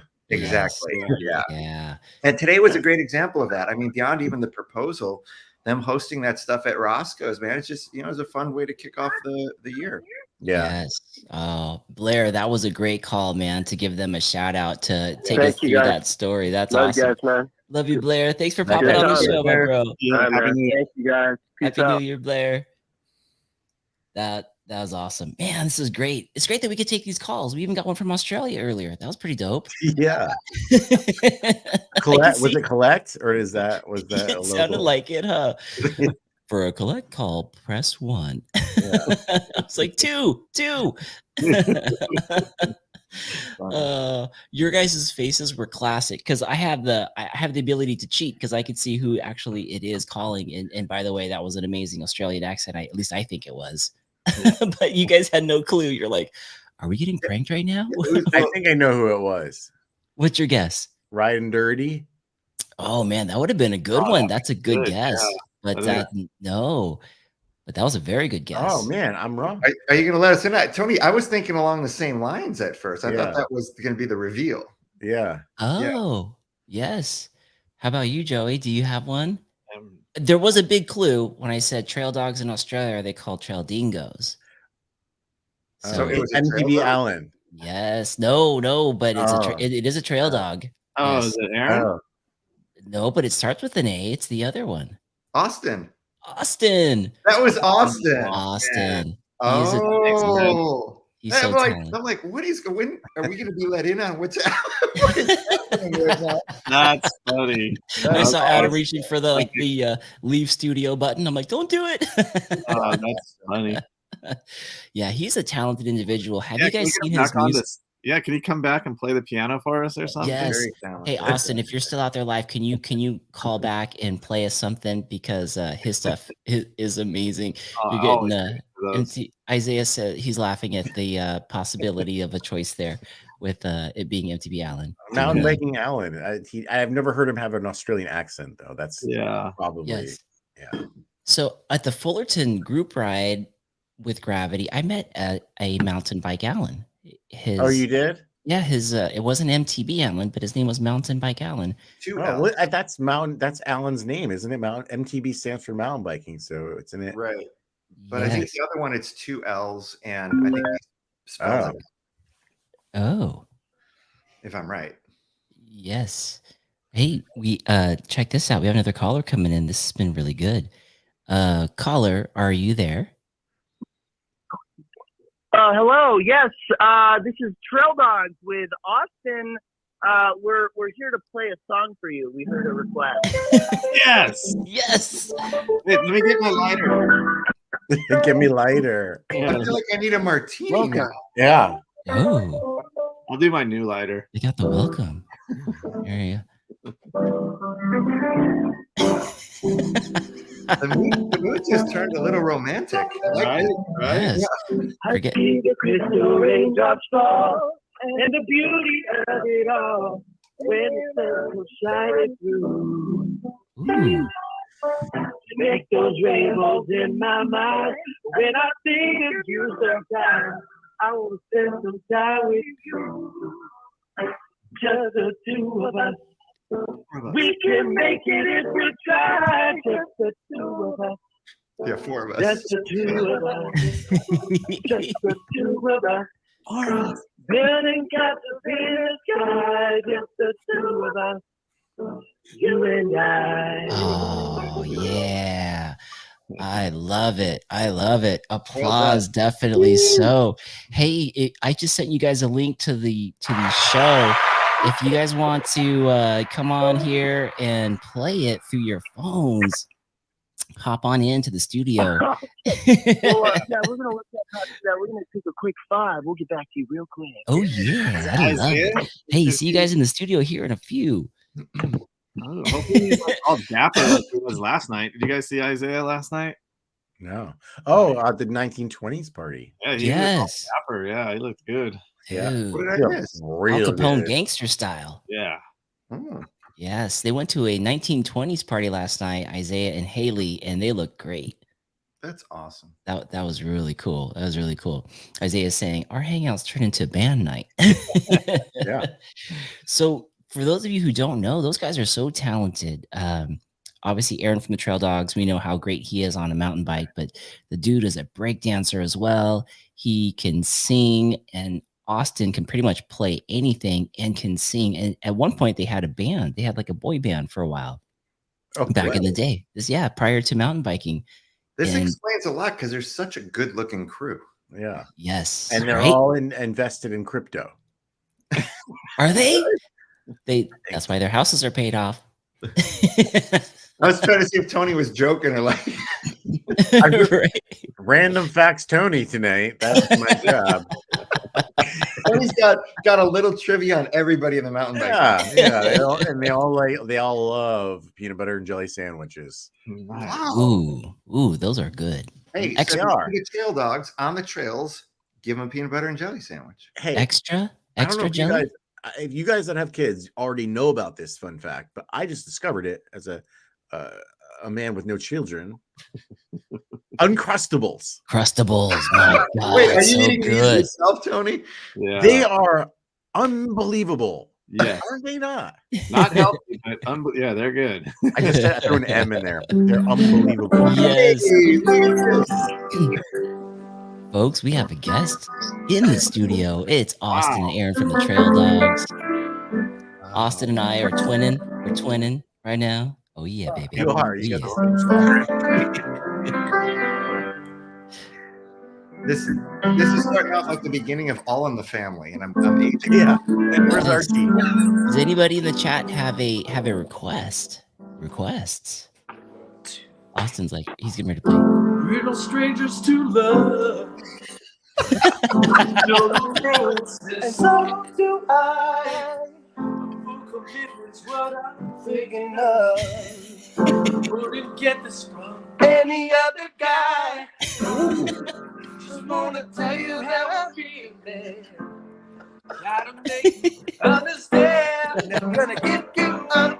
Never gonna let you down. Never gonna run around, hurt you. Never gonna make you cry. Never gonna say goodbye. Never gonna tell you a lie.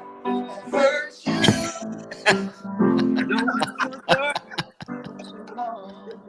It looks like Aaron is riding behind him on a motorcycle, hugging him. God, we both know what's been going on. Through the game, gonna play it. And if you ask me how I'm feeling, don't tell me you're too blind to see. Never gonna give you up. Never gonna let you down. Oh, there's Nate Dogg.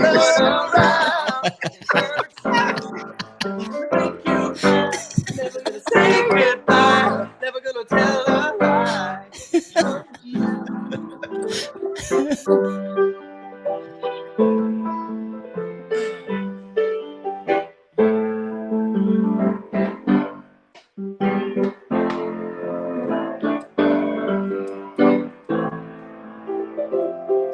Does anyone think the all trail dogs all live together in a clubhouse?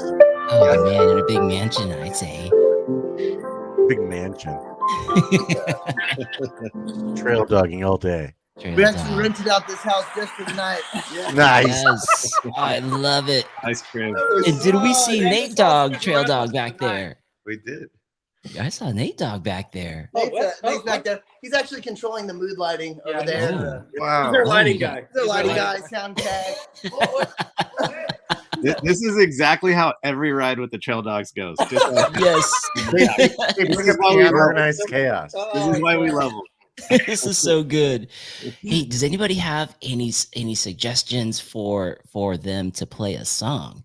Or was there a song that you guys have been working on lately that you feel you got it dialed? We'll give you full solo layout. Oh gosh, you know, I didn't really come prepared, but I had no idea you'd ask, but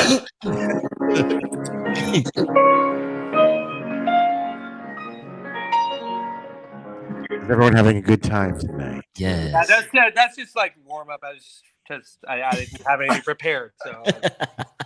That was amazing with the crossover piano key tickling. I don't know, it's just the lighting and the room, and I'm not used to this piano, and it's just. I'm sorry. I didn't. The conditions are all wrong. It is a lot. It's a lot. I love it. We got let's see, looking in the chats to see if anybody has any songs for you guys. I'm trying to figure out how to make this thing full screen. It's just on a little tiny screen on my phone. Yeah. How about some Tennessee whiskey? Did I hear Tennessee whiskey as a there song? goes that one Oh yeah? coming up. Tennessee whiskey. Tennessee, that's weird because you're the only 10 I see. This is like a whole vaudeville act right now. It's like a Muppet. How did you guys come prepared with this? These are just some of the classic dad jokes, you know. I love how Nate is like this imposing figure behind them to make sure no one rushes the stage. Like, Here we He's like go. a giant. Slenderman vibes. Yes. After sing the chat is gonna cut it. Spend all my nights out in the barroom. Happy New Year, all you MTBers out there. Mark, You got the number Trail on the Dog. bottom. This now feels like a telethon. I know. Raising some money. Make sure to call in now. The number's on your screen if you guys want to donate to the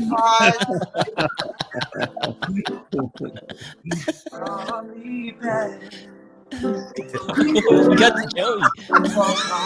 Ah! I gotta dance or something. Get off me. Oh no, we lost Adam Mock. Oh no. They're dropping like flies. Come on, there he is.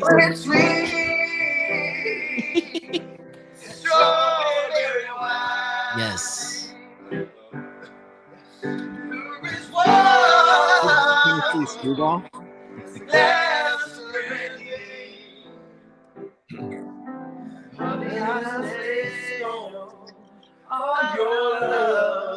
All the time. Woo!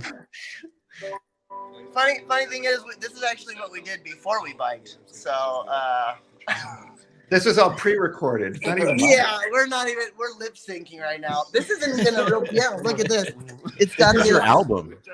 It's got a CD player. Yeah, it actually plays by itself. We're just pretending. This is all fake. Cindy Lewis telethon. What What is it that people are contributing to at this point? My eyes. I love it. Oh my gosh. That was awesome. MTB Tank saying awesome way to start the year. Yes. Thanks, guys. Yeah, you know, this Someone get the tandem bike. Ready, everybody? Making my way downtown, walking fast, faces fast and a whole mouth. Staring bigly ahead, just making away, then to the crowd. Ready for it? Everybody. And I need you, and I miss you, and now I wonder if I could fall into the sky. You take time and ask me if I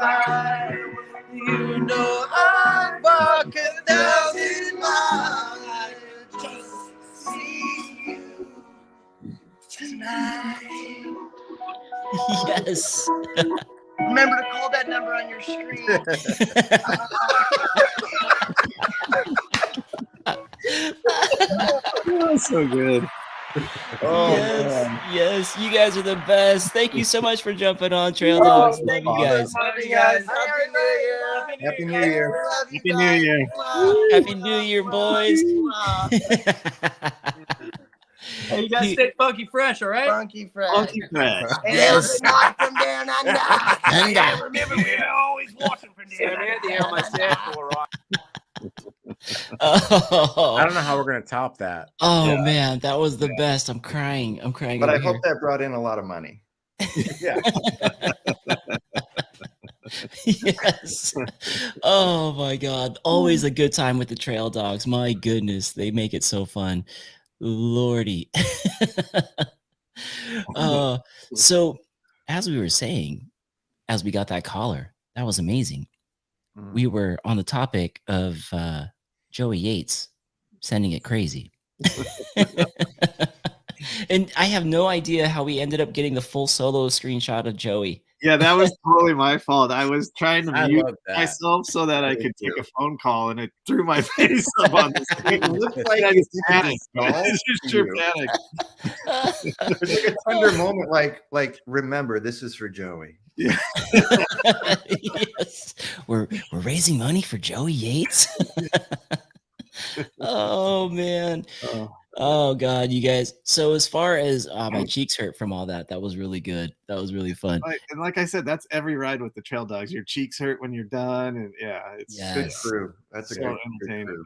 So fun. And they're so talented in so many ways. Like obviously you got to see a portion of how talented they are, but on the bikes, they are just insanely talented.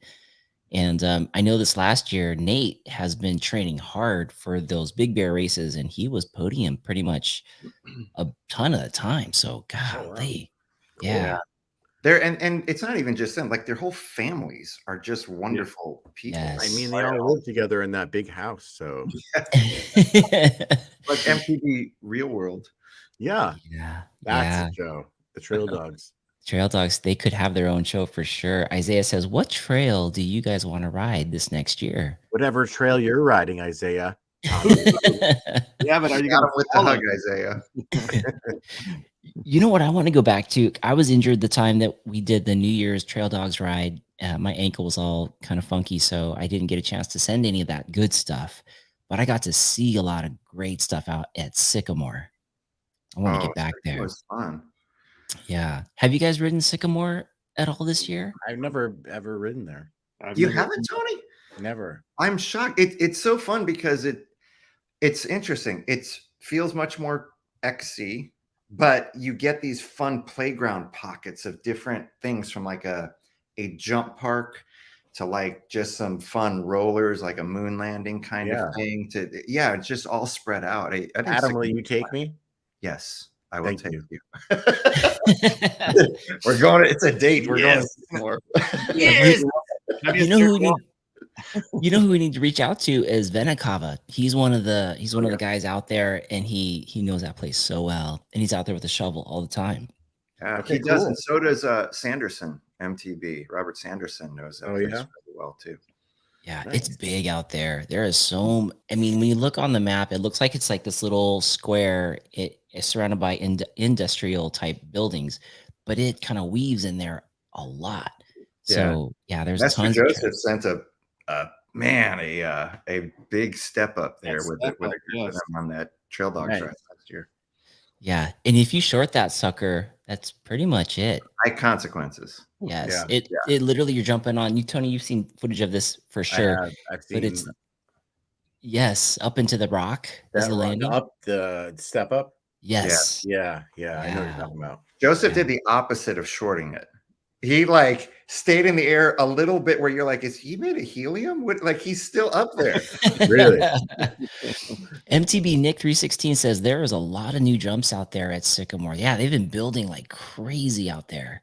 Cool. And there's been one of the trail builders reached out to me on Instagram and showed me this trail that they were finishing up and invited us to come out there as well. It has this crazy rock drop, and I want to say it's probably not new now, but I want to say they were calling it Outlaw. Guys on the chat, correct me if I'm wrong. I think it was Outlaw, but I believe it has this crazy rock drop in it, and then it goes into all these like flowy fun berms. But this rock drop, it looks like it starts to fade before you even pull. So and it's big. It looked like, and I could be exaggerating, but I want to say it was like 15 feet. Am I wrong on Wow. that, guys? But yeah. Oh, I know the one you're talking about. We watched it. We watched them hit it from a distance, right? Yeah, I think so. I think so. Wasn't that, you're talking about Sycamore still, right? Sycamore, yeah. Yeah, I know what you mean. I mean, you're dropping a gap. There's a trail under you that you're Yes. dropping over. Yes. Yeah. Yeah, it's biggie. It's a biggie. Hitman. That's it. Isaiah's got it. It's called Hitman. Oof. And I think I saw a clip of Aaron from the Trail Dogs hitting that. Isaiah, is that right? Was there some stuff that leaked out when they were still building that trail? But yeah, that would be a great spot. And it supposedly holds the dirt, the rain really well. It's all DG. Might be this week. Well, I'm down. Sycamore, I think is fun, especially on an e-bike because it's so expansive. Yes. Yeah. Yeah. And that Tony's never been, so that would be fun. That'd be a great one. Yeah, I'm down. I've never been. Yeah. This could be a whole different kind of trail guide video from Tony where he's like, I'm going to take you on a trail guide of Sycamore and I've never been. Yeah, and he just where the gets hell I'm lost going. and just discovers things. Yes. Yeah. I once started a playlist based around the Sufferfest because I went to Marshall Canyon and tried to find my own trails and it didn't work out. I ended up hiking up like 3 miles of just brush and it was a nightmare. It was a nightmare. This is pre-decoy, right? Yeah, way pre every pre YT everything. I had a Trek Remedy, I think, at that point. Wow. Just dragging it up trails. I got bit by something. Oh, did you? Yeah. What was it? Some kind of rabid animal came out and grabbed my leg. Jackal. I kicked it. Chupacabra. Fell down. It ran back up, grabbed my jugular. Oh, went for the neck even. That's a bear for sure. I don't know. It was a small bear, like a mini size, like a little. That's called a teddy bear. Okay. You got attacked by a teddy bear. A teddy bear? It was crazy. They didn't make it in the video though. Damn it. Damn it. Guys, I think this stuff is starting to work. It's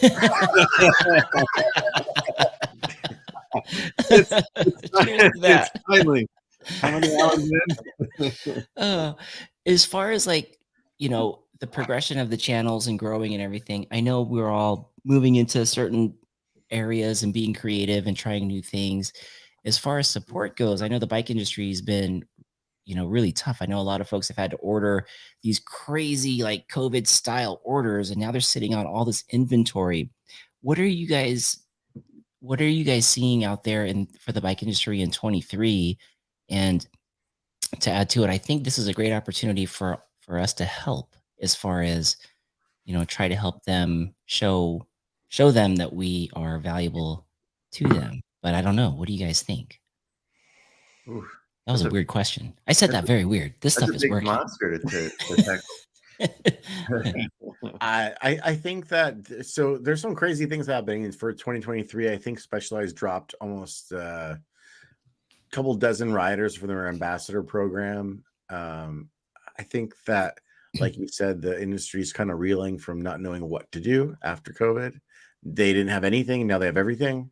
Yes. Like what's going on. And I honestly, I'm not going to pretend I know because I don't even know. And if these guys don't know, I don't know. Like if these brands don't even know what the hell's going on, who am I to say? So I don't know.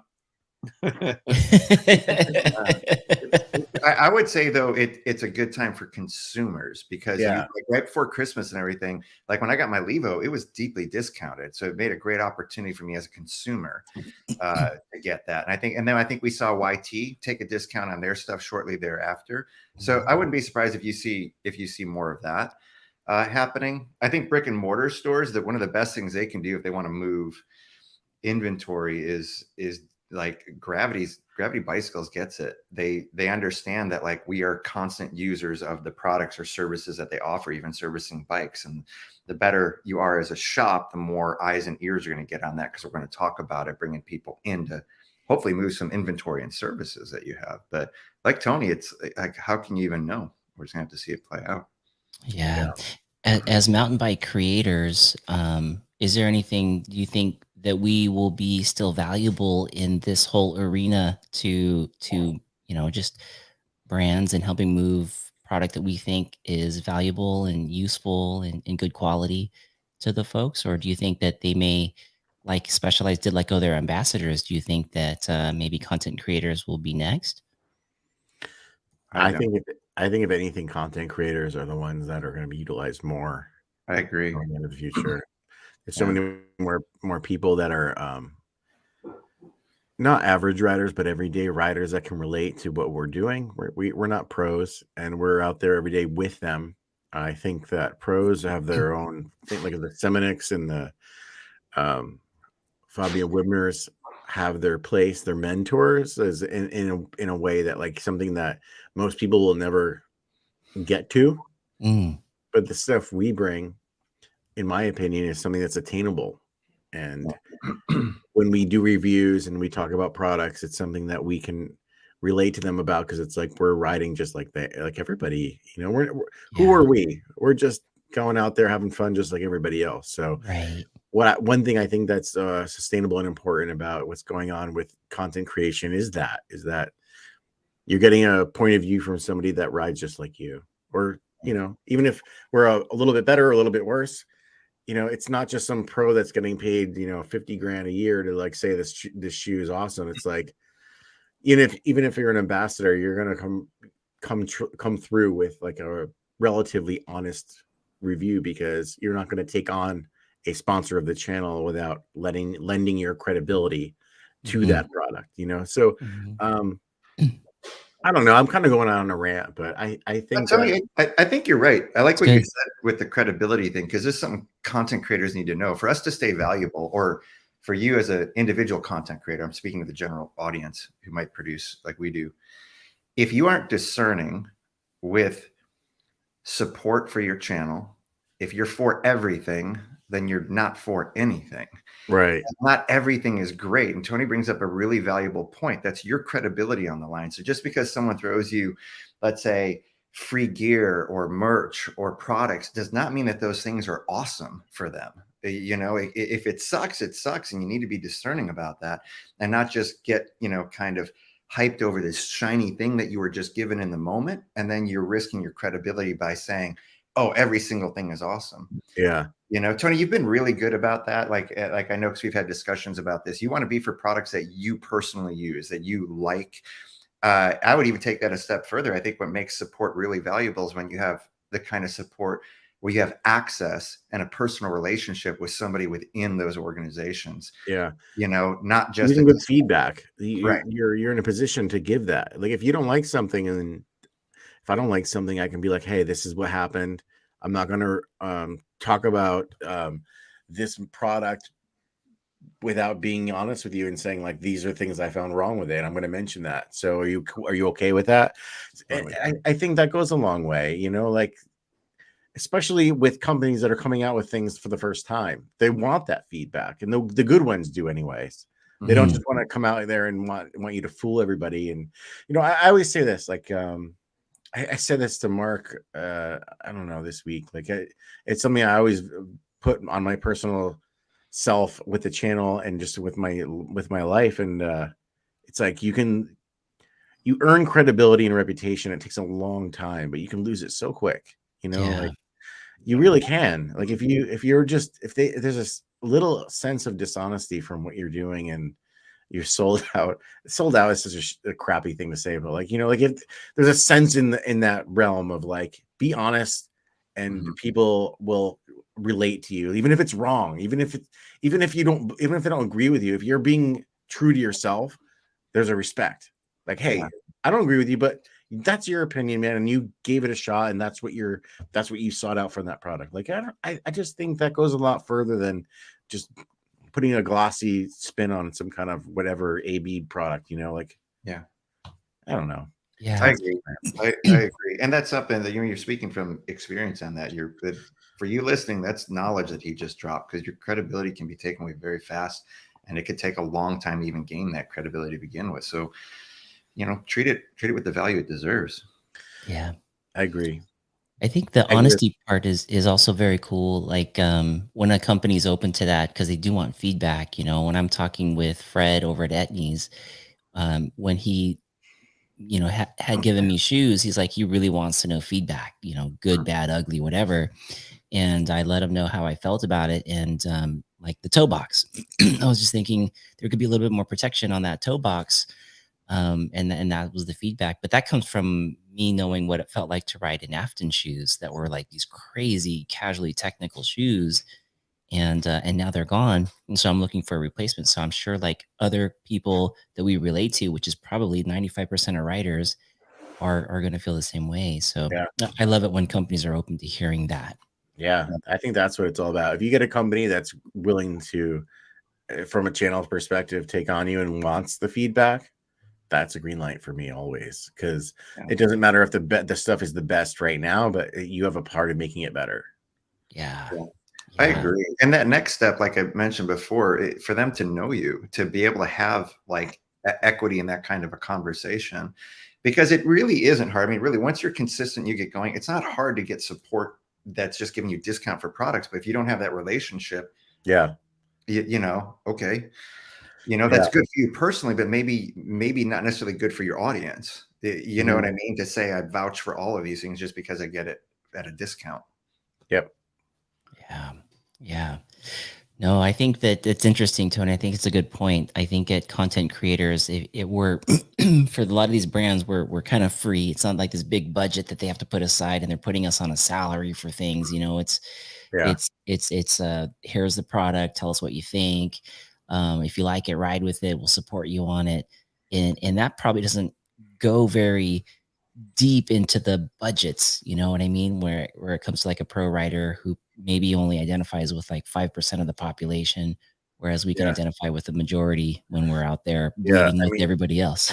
if you're a pro rider, you're a part of the design process, but when the product's done, it's done. And then here you go, you better like it. It's almost, I don't know. It's different. Like we get it from a content creation point. We get it when the product's done, and then we get to say like, hey, this is what I would do differently next time. Where we're sometimes, maybe that'll change in the future, but content creation people right now aren't developing product unless you're talking about like Trail One, which is we have right there, Joey. Yeah, BKXC. It's few and far between right now, which BKXC is doing, which is really rad. But there, we're right now in the industry, we are I don't want to say correcting products, but giving our feedback after they're done, and pros are giving the feedback when they're being built. So when it's done, the pros better like it, and when it's done, we better give some feedback. I feel like that's kind of where the layers are dropping right now. It's like a good relationship between the two.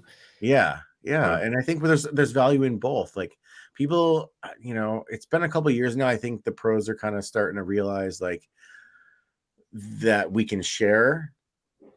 Like our, I always say this, like, like we're not taking money from them and they're not taking money from us. There's a budget for both of us, or they can start to relate a little bit more too, and build their own YouTube channels. And I think a lot of them, like Brandon Fairclaw, Wimmer Fabio, Dave McCaskill, Remy Metier, are starting to do that.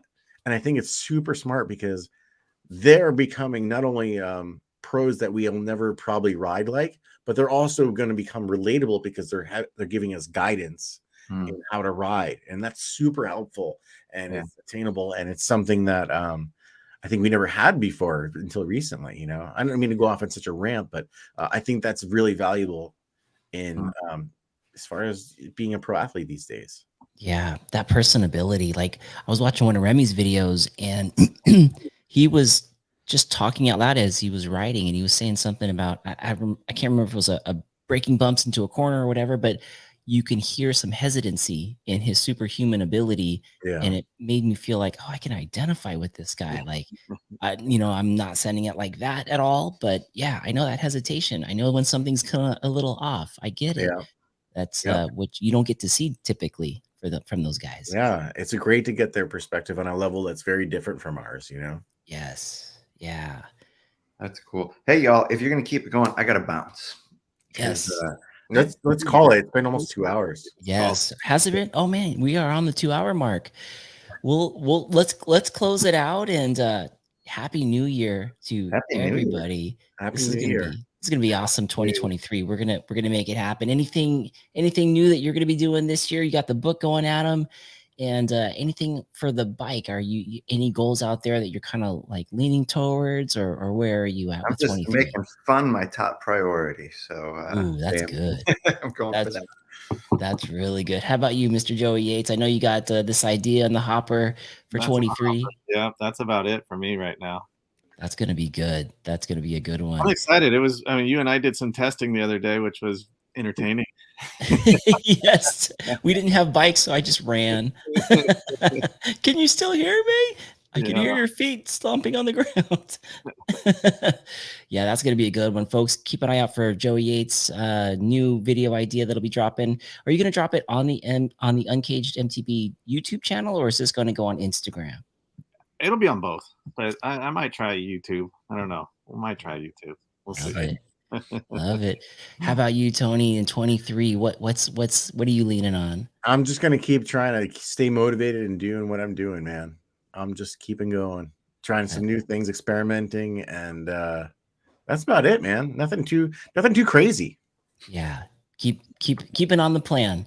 Yeah, already on the right track. I love it. I'm going to be doing a lot of the same. And what I feel like I really gleaned in 2022 was just our mountain bike community. I mean, from the group ride that we started off with the Trail Dogs on New Year's Day, that was huge. And then we ended up doing a build out with Ride and Shine with Adam Mock, joining Patreon, The Outsider, and getting on some of those rides this last year was really, really fun. And our community has become more than just people that are watching our content. They're friends. I mean, today was a great example of just seeing everybody. It felt like a big family, and that was just a small portion. It was so cool. Yeah, it's great. I'm looking forward to more of that in 23. Me too. It was good. All right, everybody. Thank you so much for joining on the Segment Podcast. Always appreciate everybody. And we will see you out on the trails. Anything coming up new for you, Tony? You have a group ride coming up? Patreon group ride. You got to go down my Patreon to find that. Got to get on the Patreon to find that. Adam Mock, is your group ride going to be moving to postpone? Yeah, I'll make an announcement, but we'll do an official group ride. Awesome. Awesome. Keep it tuned to these boys on IG and the YouTube. Thank you all so much for joining the Segment Podcast. This has been your 2023 kickoff show, and thanks to all who are on here. That was a great time. Even the singing, Trail Dogs. Yeah, you guys are crazy. All right. See you all in the new year. See you guys out on the trails. New year.